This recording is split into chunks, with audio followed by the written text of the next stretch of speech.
Hi friends, I am Pravesh Kumar. Welcome to my YouTube channel science concept by Pravesh. चलिए बच्चों, आज हम फिर डिस्कस करते हैं दोबारा नेक्स्ट वीडियो के साथ में फूड प्रोसेसिंग। यानी कि हमने इससे पहले 2 लेक्चर डाले थे, अपलोड किए थे। आपको जो 2 क्लासेस दी थी उसमें हमने क्या बताया था, न्यूट्रिशन क्या होता है, क्या बताया था, न्यूट्रिशन यानी पोषण।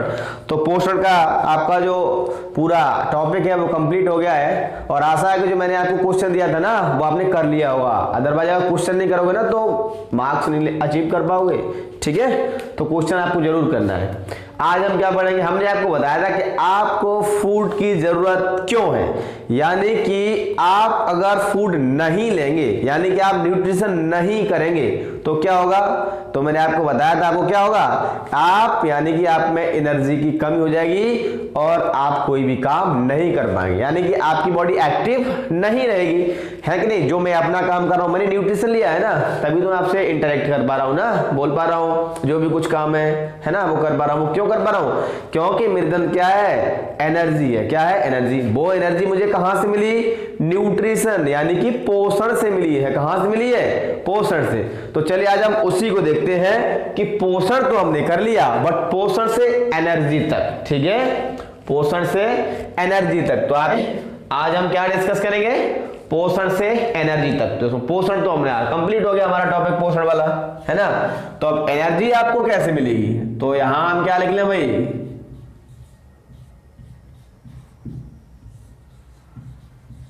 पोषण से ऊर्जा तक। तो यानी कि ऐसी क्या प्रोसेस होगी कि फूड को लेने से हमें एनर्जी मिल जाएगी। तो फूड की वही होगी प्रोसेसिंग। क्या होगा बेटा, फूड की प्रोसेसिंग।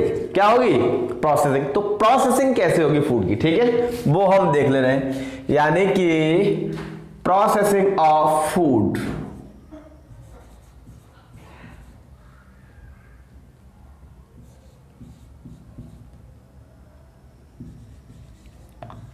प्रोसेसिंग ऑफ फूड यानी कि फूड की प्रोसेसिंग होगी। ठीक है, तब हमें जाकर के एनर्जी मिलेगी। तो प्रोसेसिंग में क्या होगा भाई, सबसे पहला स्टेप होता है, उसका नाम होता है अंतर्ग्रहण।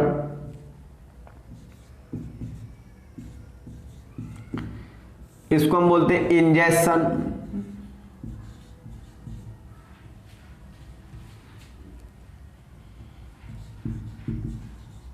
इंजेक्शन, ठीक है। दूसरा होता है पाचन, डाइजेशन। तीसरा होता है अवशोषण,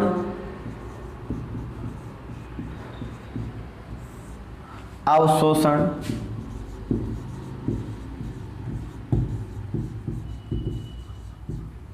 चौथा होता है स्वांगीकरण, यानी कि एसिमिलेशन।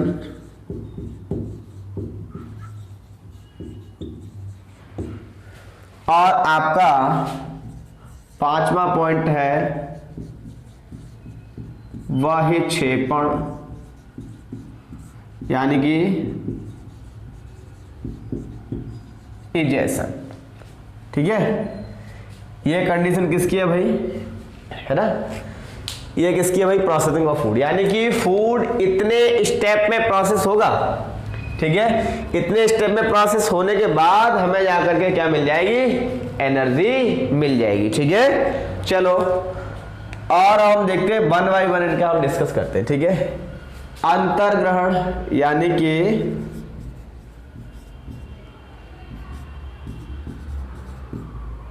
ये अंतर्ग्रहण क्या होता है, अंतर्ग्रहण में क्या होता है, अंतर्ग्रहण यानी कि अंदर ग्रहण। ऐसा सोचो आप, क्या सोचो, अंतर्ग्रहण का मतलब, इसमें आप अंतर में अगर कंफ्यूज आ रहे हो तो आप क्या कहोगे, अंदर ग्रहण क्या होता है, यानी कि आपने फूड लिया, उसको अंदर मुंह में ग्रहण कर लिया, इसी को हमने क्या बोल दिया, अंतर्ग्रहण। क्या बोल दिया, अंतर्ग्रहण। तो इस क्रिया में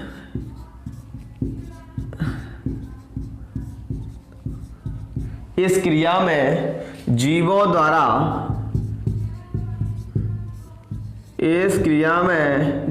द्वारा भोज्य पदार्थों को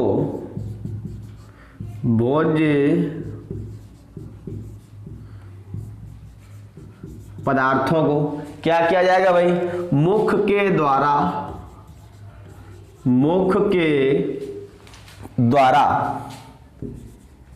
किसके द्वारा भाई? मुख के द्वारा ग्रहण किया जाता है। किसके द्वारा ग्रहण किया जाएगा भाई? मुख के द्वारा ग्रहण किया जाएगा। क्या चीज ग्रहण किया जाएगा भाई? Food material. और मैं आपको क्या बताया था? फूड मटेरियल कौन सा होगा आपका? कॉम्प्लेक्स फूड मटेरियल होगा। ठीक है, कॉम्प्लेक्स फूड मटेरियल कौन कौन से होते हैं बेटा? Components, lipid, carbohydrates, protein, minerals etcetera, यानी कि आदि, है ना। ये सब कंडीशन किस में रहती है भाई? कॉम्प्लेक्स फूड में। तो जो कॉम्प्लेक्स फूड मटेरियल होगा उसको मुख के द्वारा ग्रहण कर दिया जाएगा। ठीक है, तो आप कह सकते हैं कि जो अंतर ग्रहण की क्रिया है, कौन सी क्रिया है बेटा? अंतर ग्रहण की क्रिया है, वो मुख के द्वारा होती है। ठीक है, समझ में आ गया? एक प्रोसेस होगी इसकी। ठीक है, अब हम देखते हैं कंडीशन इसमें क्या होगा भाई? इसके बाद में इसमें भाई मुंह में ग्रहण करने के बाद इसमें क्या जाएगा? इसमें भोजन क्या जाएगा? चबाया जाएगा। ठीक है, क्या किया जाएगा? चबाया जाएगा।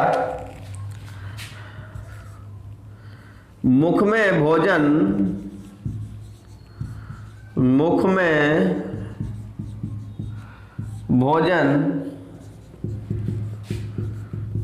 दांतों के द्वारा चबाया जाता है। ठीक है, अब इसके बाद में दूसरी क्रिया होगी जिसका नाम क्या है? डाइजेशन। क्या है? डाइजेशन। तो इसको हम बोलते हैं पाचन।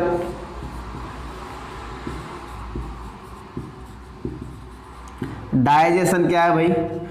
डाइजेशन का मतलब क्या होता है कि जो हमने जो कॉम्प्लेक्स फूड मटेरियल को ग्रहण किया है, उसको इनटेक किया है। क्या किया हमने? जो हमारा जो कॉम्प्लेक्स फूड मटेरियल यानी कि जिसमें लिपिड, कार्बोहाइड्रेट्स, प्रोटीन और मिनरल्स एक्सेट्रा आदि थे, ठीक है, उनको सबको ग्रहण किया है। उनको छोटे छोटे पार्ट्स में तोड़ना ही क्या कहलाएगा भाई? क्या कहलाएगा? डाइजेशन कहलाएगा। क्या कहलाएगा? डाइजेशन। तो हम इसमें क्या लिखते हैं भाई? इसको डिफाइन कैसे करें कि जटिल भोज्य पदार्थों, भाई जटिल तो थे जो हमने बताए थे पहले, है ना। जटिल भोज्य पदार्थों का सरल भोज्य पदार्थों,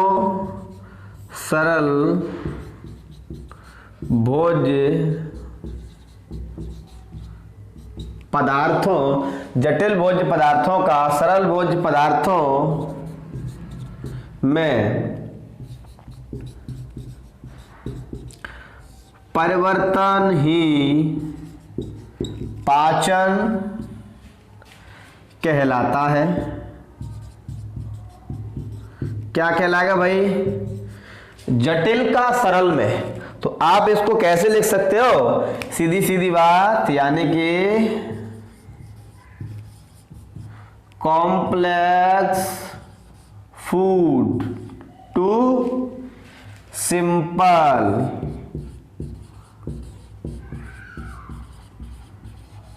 ये क्या हो गया आपका? डाइजेशन। ठीक है, यानी कि complex food to simple food, यानी कि कॉम्प्लेक्स का फूड में कन्वर्ट हो जाना, कॉम्प्लेक्स फूड का सिंपल फूड में कन्वर्ट हो जाना, ये क्या कहलाएगा भाई? डाइजेशन। देखो ये क्रिया होगी किससे? यह क्रिया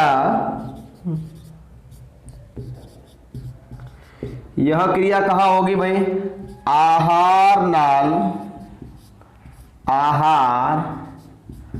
नाल के विभिन्न भागों में। विभिन्न का मतलब होता है भाई आहार नाल के अलग अलग भागों में। ठीक है, विभिन्न भागों में जैव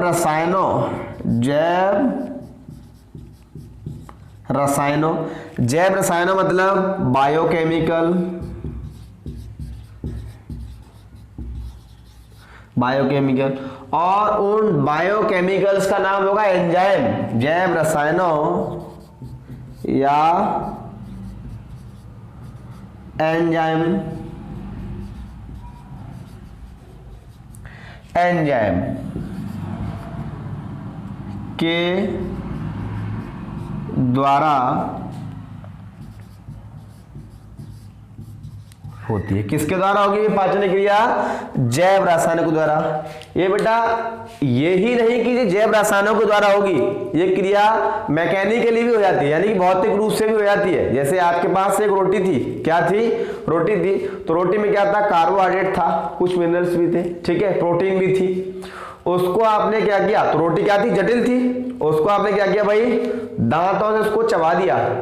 अब दांतों में कौन सा जैव रसायन निकलता है? दांतों में कोई सा भी जैव रसायन नहीं निकलता है। अब आप ये मत सोच लेना कि भाई ऐसा है ना सर मुंह में लार तो होती है, नहीं, वो लार दांतों से नहीं निकलती है, ठीक है, यानी कि दांतों से तो केवल उसको फाड़ दिया, पीस दिया। दांत तो जैव रसायन थोड़ा टूटा है, वो टूटा किससे? वो दांतों से टूटा है। तो कॉम्प्लेक्स था भाई, जटिल था, उसमें सब चीज थी, वो छोटे छोटे में तो पार्ट्स में कन्वर्ट तो हो गया ना, तो पाचन तो हो गया, यानी कि डाइजेशन तो हो गया, बट वो जैव रसायन के द्वारा नहीं हुआ, वो मैकेनिकली हुआ है, ठीक है। मैकेनिकली मतलब तोड़ फोड़ से हो गया, ठीक है, ये कंडीशन है। तो यानी कि जो डाइजेशन की क्रिया है वो केवल जैव रसायन से ही नहीं, भौतिक रूप से भी हो जाती है, ठीक है। तो ये एंजाइम के द्वारा होती है। यह क्रिया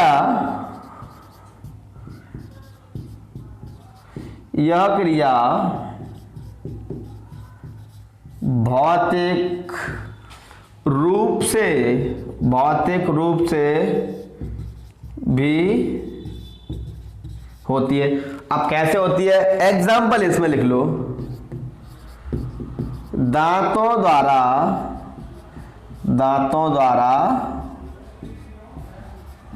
भोजन को पीसना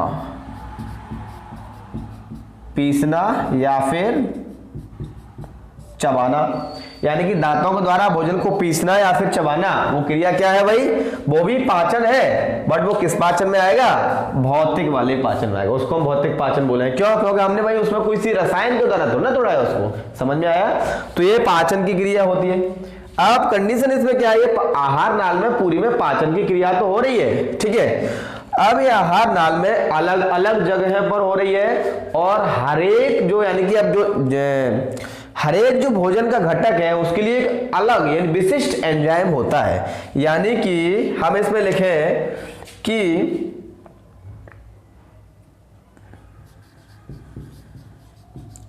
भोजन के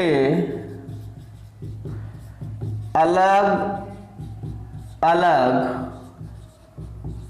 घटकों मतलब वही लिपिड, कार्बोहाइड्रेट, प्रोटीन, है ना। तो भोजन के अलग अलग घटकों का पाचन, अलग अलग घटकों का पाचन विशिष्ट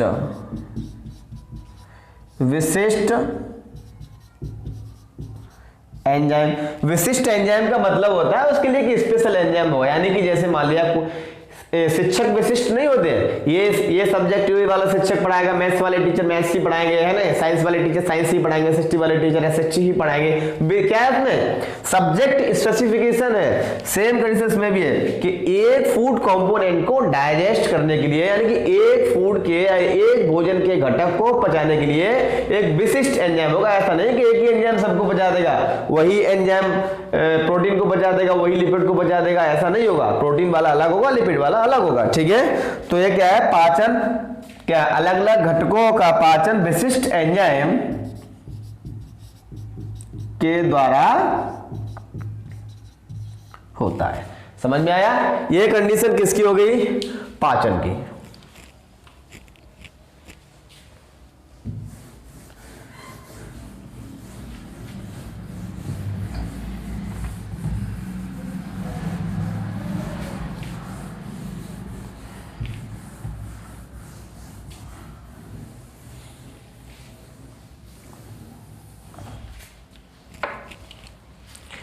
इस प्रकार पाचन कितने प्रकार का हो गया? 2 प्रकार का हो गया। इस प्रकार पाचन इस प्रकार पाचन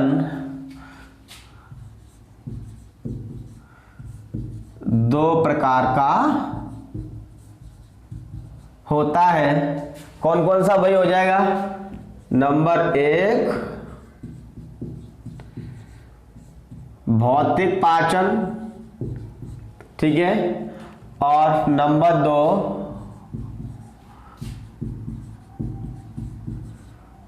रासायनिक पाचन, ठीक है। इन दोनों को हम डिस्कस करेंगे आगे, ठीक है। अभी हम प्रोसेसिंग ऑफ फूड पढ़ रहे हैं, इसलिए आगे भी एक्सपेंड लेवल से हम इसको बताएंगे, ठीक है। अब हम आगे देखते हैं अवशोषण।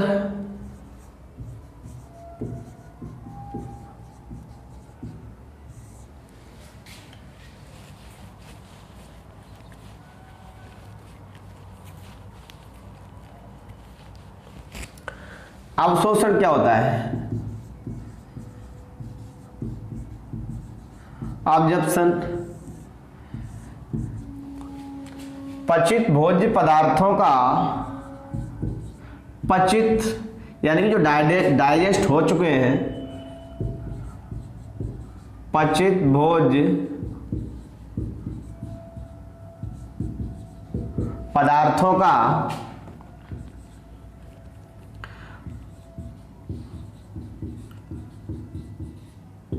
आहार नाल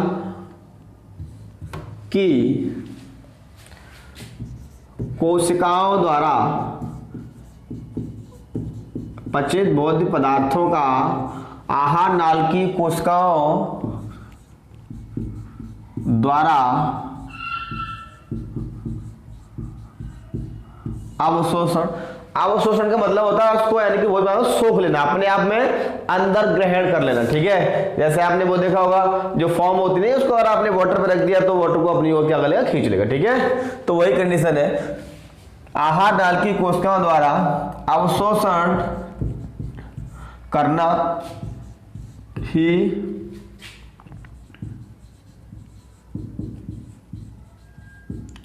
अवशोषण, ठीक है, कहलाता है। देखो बेटा इसमें कंफ्यूज मत होना, अवशोषण करना ही अवशोषण कहलाता है। मतलब अवशोषण का मतलब क्या है, इसको आप ये देसी वर्ड में बोल सकते हो आप, सोखना, ऑब्जर्व कर लेना, ठीक है। किसी भी चीज को ऑब्जर्व कर लेना, अपने आप में सोख लेना, ठीक है। तो अवशोषण करना ही अवशोषण कहलाता है। समझ में आ गया? यह क्रिया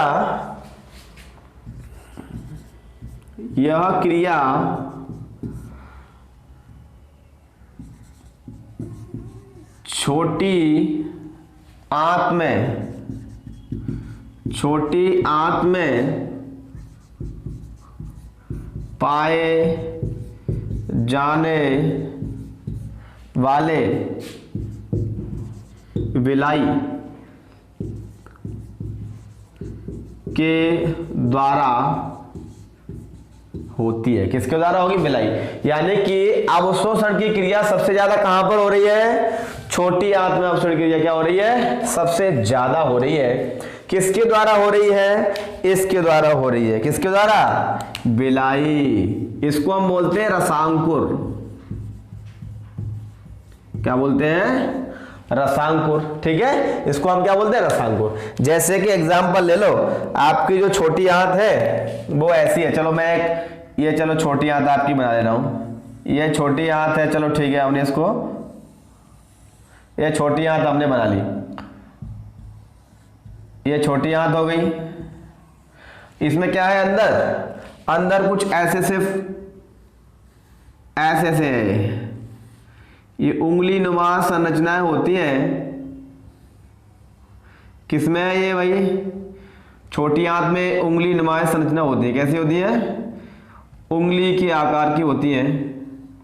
और ऐसी बहुत सारी होती है, ऐसे करके। ऐसा नहीं है कि ऐसे करके, बहुत होंगी। तो इन्हीं को हम क्या बोल देते हैं? विलाई। इनका काम क्या होता है? इनका काम होता है अवशोषण। क्या करना? अवशोषण, ठीक है। तो अवशोषण कौन करता है? छोटी आंत में बिलाई करते हैं। यानी कि अवशोषण की जो मेन क्रिया है, यानी कि मुख्य रूप से सबसे ज्यादा अवशोषण क्रिया कहां पर हो रही है भाई? छोटी आंत में होती है। ठीक है, चलो ठीक है। इसके आगे कौन सा है? स्वांगीकरण, उसको देख ले रहे हैं।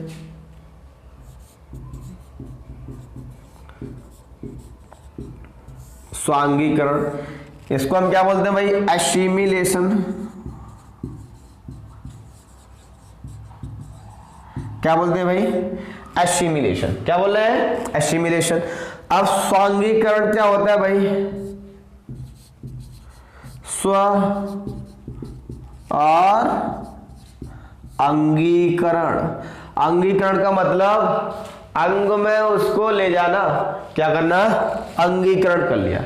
ठीक है, यानी कि बोले ना कि आप कोई व्यक्ति हो ना, किसी को अंगीकार कर लेता है। अंगीकार मतलब उसको यानी कि अपना सा बना लेता है ना, तो स्व अंगीकरण यानी कि अपने अंग में उसको उसने क्या कर लिया? रख लिया। तो पचित भोज्य, इसको हम डिफाइन कैसे करेंगे? पहले हम क्या देखें इसको हम डिफाइन कैसे करें? तो पचित भोज्य पदार्थों का, पचित भोज्य पदार्थों का शरीर में उपयोग किया जाना, उपयोग किया जाना, शरीर में उपयोग किया जाना ही स्वांगीकरण कहलाता है। यानी कि जो भोज्य पदार्थ क्या हो गए? अवशोषित हो गए। जैसे मान लिया मैंने फूड को लिया और फूड क्या हो गए? फूड जो कंपोनेंट्स थे उसके ऑब्जर्व हो गए। ऑब्जर्व होने के बाद में क्या है? जैसे मैं अब बोल रहा हूं ना, ये बोल रहा हूं तो यूज तो हो रहा है ना वो, तो अवशोषित होने के बाद जो यूज होता है उसी को हम क्या बोल लेते हैं? स्वांगीकरण कहते हैं। ठीक है, अगला कौन सा है भाई? अगला है आपका वहिक्षेपण।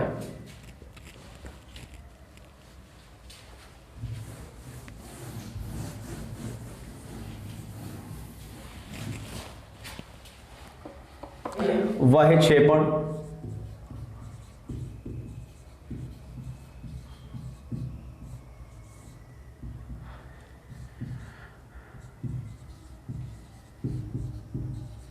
इसको बोलते हैं हम इजेशन। ठीक है, इजेशन का मतलब क्या है? जो अपचित भोज्य पदार्थ होता है, कैसा होता है? अपचित, उसको शरीर से बाहर निकालना ही क्या कहलाएगा भाई? इजेशन। अपचित भोज्य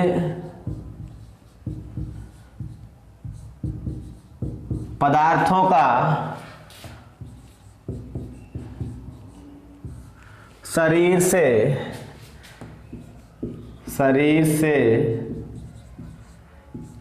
बाहर निकालना ही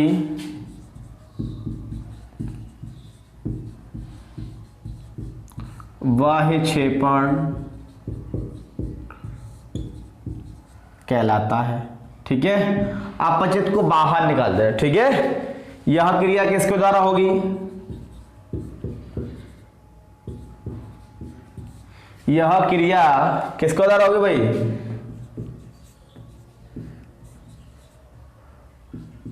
गुदा द्वार यानी कि एनस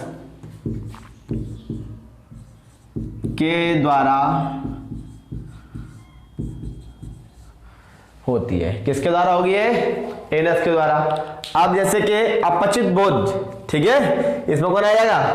जैसे कि सुबह सुबह खड़े होकर के चले जाते हो, तो वही एक वाली कंडीशन है अपचित। अपचित का मतलब वो फूड मटेरियल, वो भी फूड मटेरियल होता है पर वो कैसा होता है? बिना पचा हुआ, अनडाइजेस्टेड फूड मटेरियल। ठीक है, तो वही कंडीशन क्या होती है भाई? इजेशन, है कि? अब हम देखें इसको कैसे बताएं, और अगर इंग्लिश में लिखो तो कैसे भाई? Removal of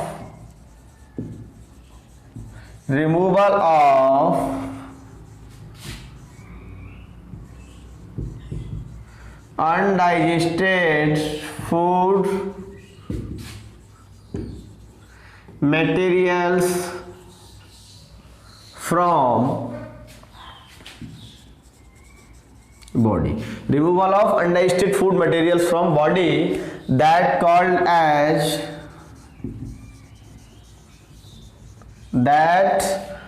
called as injection. ठीक है, तो आप उसको यही बोलते हैं, यानी कि जो अनडाइजेस्टेड फूड मटेरियल होता है ना, उसको रिमूव आउट करना है, क्या कहलाएगा? इंजेक्शन कहलाएगा। ठीक है, ये किसके द्वारा होगी भाई? एनस के द्वारा होगी। किसके द्वारा होती है? एनस, मतलब गोदाद्वार के द्वारा ये क्रिया होगी। समझ में आया? यानी कि इस तरीके से फूड क्या हो जाएगा, पूरा प्रोसेस हो जाएगा। अब देखो, यानी कि जो अनडाइजेस्टेड था, जो बचा हुआ था, जो यानी कि डाइजेस्ट ही नहीं हो पाया, वो बाहर हो जाएगा। बाकी जो डाइजेस्ट हो गया वो क्या हो गया? ऑब्जर्व हो गया।